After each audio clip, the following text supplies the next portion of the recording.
que sigue la comunión con nuestros hermanos en Cristo. Y ambas están firmemente entretejidas. El compañerismo con Dios y el compañerismo entre sí. Empezamos una nueva serie de mensajes titulada La comunión más dulce sobre esta tierra. Acompáñenos. Le invito a buscar la primera epístola de Juan. Está al final de la Biblia, casi llegando al libro de Apocalipsis. Primera de Juan, capítulo 1. Vamos a estudiar este libro. No es un libro muy grande, solo tiene 5 capítulos y vamos a disfrutarlos. El título de nuestro estudio es La comunión más dulce sobre esta tierra, porque el tema de Primera de Juan es la comunión. Juan escribió 5 libros de la Biblia. Él escribió el Evangelio según San Juan, y el propósito de dicho Evangelio es convencer a los pecadores, es decir, traernos a la fe en Cristo. Luego él escribió el libro de Apocalipsis, y el propósito de este es consolar a los santos, para ayudarnos a entender los tiempos en los cuales vivimos, y para darnos esperanza acerca de la segunda venida del Señor Jesús. Pero después él escribió estas epístolas maravillosas, y fueron escritas para confirmar a los santos. Así que le damos gracias a Dios por estas epístolas, que tienen como tema las palabras conocer o saber, y comunión y vida. Por favor, lea conmigo. Voy a leer los primeros 4 versículos. El apóstol Juan dice: lo que era desde el principio, lo que hemos oído y lo que hemos visto con nuestros ojos, lo que hemos contemplado y palparon nuestras manos tocante al verbo de vida. Subraye la frase verbo de vida, porque la vida fue manifestada. Subraye la palabra vida, y la hemos visto y testificamos y os anunciamos la vida eterna, la cual estaba con el Padre y se nos manifestó. Lo que hemos visto y oído, esto os anunciamos, para que también vosotros tengáis comunión con nosotros. Subraye la palabra comunión. Y nuestra comunión verdaderamente es con el Padre y con su Hijo Jesucristo. Estas cosas os escribimos para que vuestro gozo sea cumplido. Subraye la palabra gozo. ¿Qué es esta comunión? Este compañerismo maravilloso. Es una comunión que obtenemos a través de la vida que poseemos en el Señor Jesucristo. Ahora bien, no todos en esta congregación y no todos los que me escuchan por radio o televisión tienen vida. Usted dirá: si no tengo vida, ¿cómo le estoy escuchando? Es porque usted puede estar existiendo y no poseer vida. Pablo escribió acerca de una mujer no creyente en Primera de Timoteo: la que se entrega a los placeres, viviendo está muerta. Muertos aunque viven, muertos en vida. Esa es la razón por la que Jesús dijo en Juan capítulo 10, versículo 10, he venido para que tengan vida y para que la tengan en abundancia. Él hablaba con personas cuyos corazones latían, su sangre fluía por sus venas. Con todo, Jesús les dijo que no tenían vida, sino solo existencia. Una ostra tiene existencia, pero no vida. Ciertamente no como lo consideramos hoy, la vida que está llena y libre en el Señor Jesucristo. Y para poder llegar a vivir esta vida y disfrutar esta vida que es abundante y libre, el apóstol Juan nos dice 3 cosas en estos 4 versículos que hemos leído. Y en primer lugar, él nos dice que existe un hecho establecido. Anótelo, un hecho establecido. Por favor, nótelo en el versículo 1, mírelo. Lo que era desde el principio, lo que hemos oído, lo que hemos visto con nuestros ojos, lo que hemos contemplado y palparon nuestras manos tocante al verbo de vida. Mas el diablo siempre quiere confundir las cosas, distorsionar y negar las cosas. Y claro, la verdad más grande es la verdad acerca del Señor Jesucristo. Por ello, el diablo, desde que el Señor Jesucristo estuvo aquí en la tierra, incluso antes de que viniera, ha tratado de confundir a las personas acerca de quién el Señor Jesús es, era y siempre será. Así que Juan empieza estableciendo quién es Jesús. Y recuerde que estamos hablando que esta vida es un hecho establecido. Él está diciendo aquí que Jesús es Anótelo. Jesús es un hecho eterno. Jesús es un hecho eterno. Leamos, por favor, lo que era desde el principio. Él es el Cristo de las eternidades. Y Juan ya había escrito en su Evangelio en Juan 1:1, en el principio era el Verbo, en el principio era el Verbo. Antes que todo empezara a existir, Jesús estaba allí. Ese es el nombre de Dios para Jesús, el Verbo. En el principio era el Verbo y el Verbo era con Dios y el Verbo era Dios. A Jesús se le llama el Verbo de Dios en Apocalipsis capítulo 19, versículo 13. Habla de Jesús en toda su gloria y dice, estaba vestido de una ropa teñida en sangre y su nombre es el Verbo de Dios. Eso es interesante, ¿verdad? A Jesús se le llama el Verbo aquí. Vemos en 1 de Juan 1:1 que se le llama el Verbo de vida. Ahora, el Verbo de Dios. ¿Qué es un verbo? Un verbo es una palabra, o es la expresión de un pensamiento invisible o una idea. Jesús es la expresión visible del Dios invisible. Jesús articula a Dios. Él es el primer verbo de Dios. Él estaba allí en el principio era el verbo. Él testifica en el libro de Apocalipsis que Él es el alfa y la omega, el verbo de Dios, el alfa y la omega. ¿Sabe usted lo que esto significa? La primera y la última letra del alfabeto griego son alfa y omega. Si Él hablara hoy nos diría que Él es de la A a la Z. Tengo cientos y cientos de libros en mi biblioteca. Todos ellos están compuestos de solo 26 letras. Todo pensamiento en mi biblioteca está compuesto de 26 letras. Lo que Jesús está diciendo es, yo soy el alfabeto de Dios. Todo lo que Dios va a decir, Él va a decirlo a través de mí y por mí. Jesús es el primer verbo de Dios, el verbo completo de Dios y el último verbo de Dios. El libro de Hebreos nos dice, en estos postreros días, Dios nos ha hablado por el Hijo. Cuando usted dice Jesús, usted lo ha dicho todo, usted no puede decir más, no necesita decir más. Toda la revelación de Dios se encuentra en el Señor Jesucristo y Él es un hecho eterno. Amigo, Él es el verbo que existió antes que todo fuese creado. Él es la expresión visible, física del Dios espiritual e invisible. Pero no solo es Jesucristo un hecho eterno, por favor anótelo. Jesús es un hecho físico. Es muy importante que usted lo entienda. Note lo que Juan está diciendo, lo que era desde el principio, lo que hemos oído, lo que hemos visto con nuestros ojos y lo que hemos contemplado y palparon nuestras manos tocante al verbo de vida. Juan dice que él no era un fantasma, ni era una aparición. Él dijo que tenemos la evidencia audible. Nosotros lo oímos. Si hubieran tenido grabadoras en aquellos días, usted hubiera podido grabar la voz del Señor Jesús. Y no solo existe la evidencia audible, sino también la evidencia física. Juan dice, lo hemos visto, lo hemos contemplado. Juan usa la palabra teimi, es la palabra de donde tomamos la palabra teatro. Esta significa observar cuidadosamente. Juan dice, yo estuve con él por 3 años, yo lo vi. No solo existe la evidencia audible y la evidencia visible, pero también existe la evidencia física. Él dijo, nosotros lo palpamos, nosotros lo tocamos. Él está hablando de un hecho establecido. Deseo decirle algo más.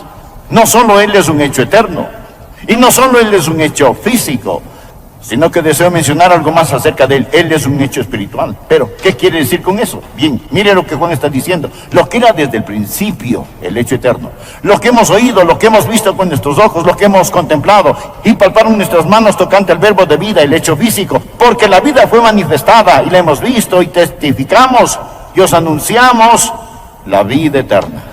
Espere un minuto. Estas otras personas no la han visto, ¿correcto? Juan dice, yo voy a decirle lo que he visto para que usted crea. Yo nunca he visto a Jesús, ni le he oído. Yo nunca he tocado a Jesús con mis manos. Pero creo en Él porque Jesucristo también es un hecho espiritual. Él no está ahora aquí en cuerpo físico, más el Espíritu Santo de Dios lo revela. Y tal como Juan lo oyó, ahora la fe se convierte en los oídos del alma. Como Juan lo vio, ahora la fe se convierte en los ojos del alma. Como Juan lo palpó, ahora la fe se convierte en las manos del alma. Podemos conocerle por medio del Espíritu. Permítame darle un versículo. Juan dice en 1 de Juan capítulo 5, versículo 9.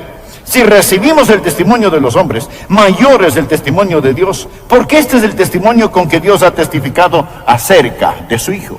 Hoy, Dios envía al Espíritu Santo a testificar de las palabras de los apóstoles. Y nosotros tenemos las palabras de los apóstoles.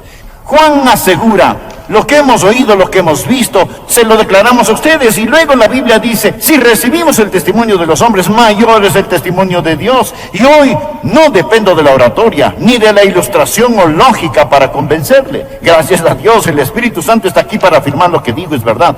Ese es el testimonio de Dios. Jesús es un hecho eterno, Jesús es un hecho físico, Jesús es un hecho espiritual, y el Espíritu Santo de Dios testifica del Señor Jesucristo. ¿Y qué es esta vida? El primer punto es un hecho establecido. Segundo punto, es una comunión vivida. No solo un hecho, sino una comunión. Por favor, note los versículos 2 y 3, porque la vida fue manifestada y la hemos visto y testificamos y os anunciamos la vida eterna, la cual estaba con el Padre y se nos manifestó. Lo que hemos visto y oído, eso os anunciamos, para que también vosotros tengáis comunión con nosotros. Ahora, Juan quiere compartir. Juan dice, yo lo vi y ahora quiero compartirlo. Y si alguien lo ve, oye y conoce, desea compartirlo. Amén. Por eso se nos llama testigos y no abogados.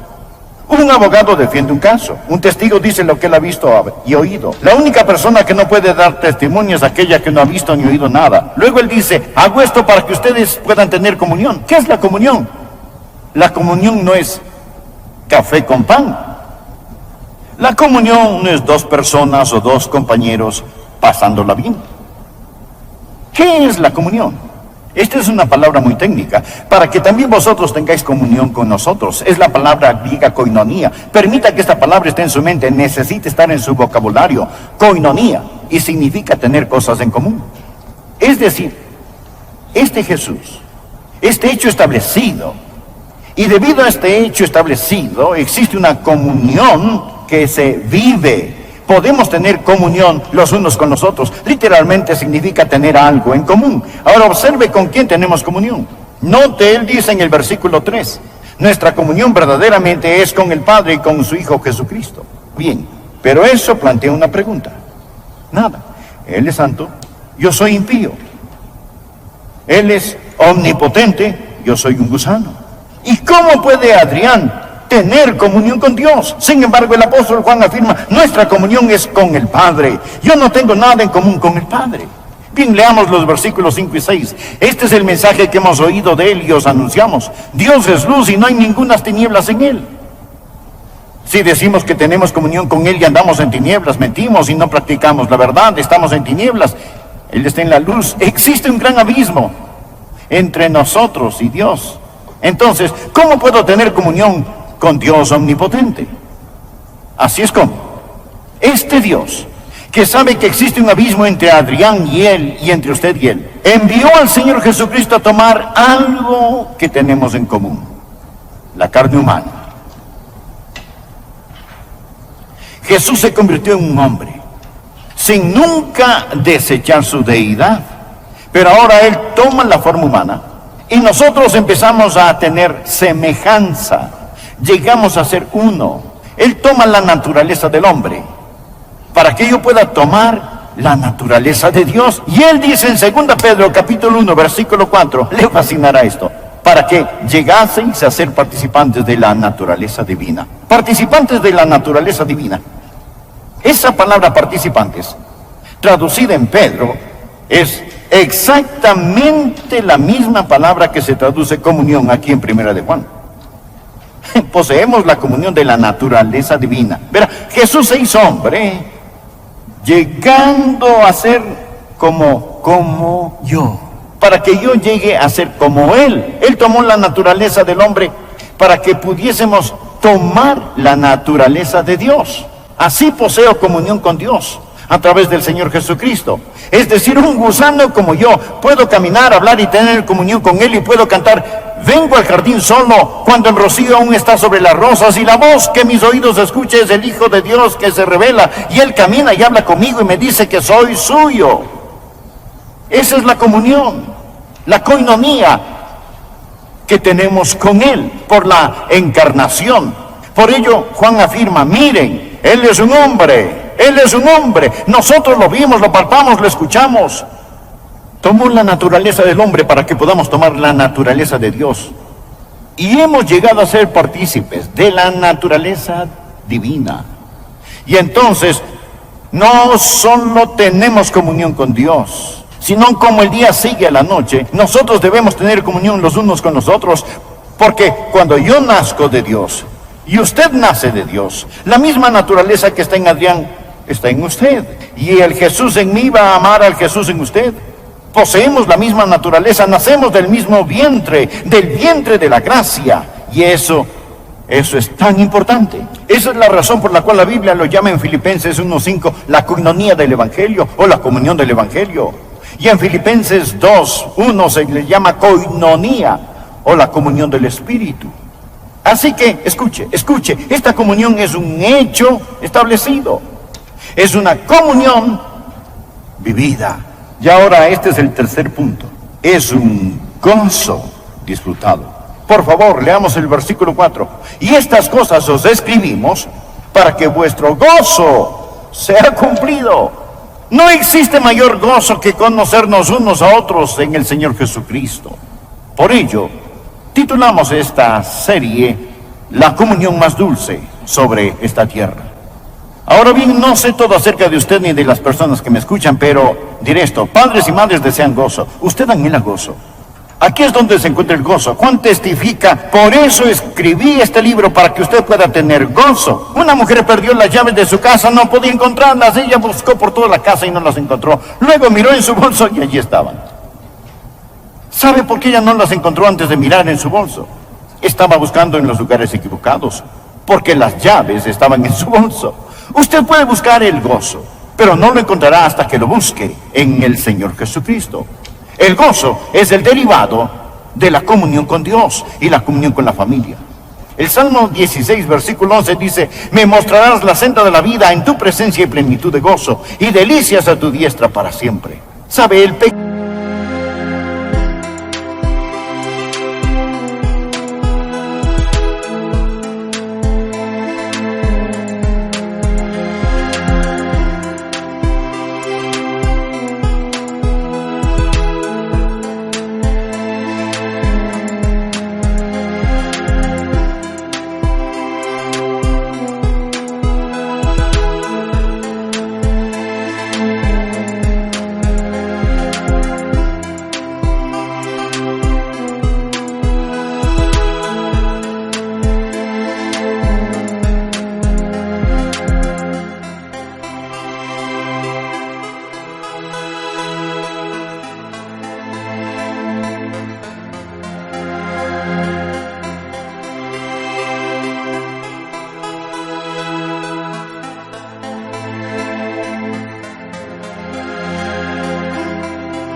promete gozo, pero nunca lo da.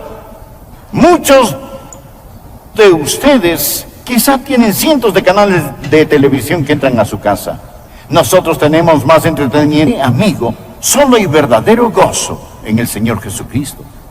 No estoy diciendo que usted no puede ser un no creyente y que no pueda por un tiempo estar contento. No hablamos de la felicidad, hablamos de gozo. La felicidad depende de las circunstancias, el gozo depende del Señor. La Biblia dice: regocijaos en el Señor. Si usted persigue la felicidad, es prisionero de las circunstancias, porque si estas cambian, usted no estará alegre. Pero Jesús nunca cambia. La felicidad es cosmética, es externa. El gozo es carácter, es interno. La felicidad solo suple sus necesidades superficiales, pero el gozo las más profundas. Por ello, la felicidad es como un termómetro, registra las condiciones. El gozo es el termostato que controla las condiciones. La felicidad se evapora en una crisis. El gozo muchas veces se intensifica en una crisis. La felicidad es maravillosa, Mas, permítame decirle algo, amigo. La felicidad llega a su plenitud cuando se mezcla con el gozo, cuando usted conoce el gozo del Señor. Y lo que Juan está diciendo es: permítame hablarle acerca de esta vida. Esta vida viene de Dios. Es real, es un hecho establecido y resulta en una comunión vivida. Hay una coinonía, tenemos la comunión con Dios y la comunión los unos con los otros, y también existe una plenitud de gozo. Poseemos gozo inefable y glorioso. Permítame decirle esto. Jesús, amigo, es el verbo de Dios. Él es el verbo de Dios. Y Él está hablándole, Él está comunicándose. Él es el verbo de Dios. Digamos que Él está transmitiendo hoy en la estación B-E-R-B-O, verbo. Él está transmitiendo. Y Él está transmitiendo porque Él le ama. Dirá usted, o diría usted, que en el reino físico no existe la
música en el aire solo porque su radio está apagada. Verá, simplemente porque usted ha apagado la radio, ¿no sería usted un necio si negara que hay música?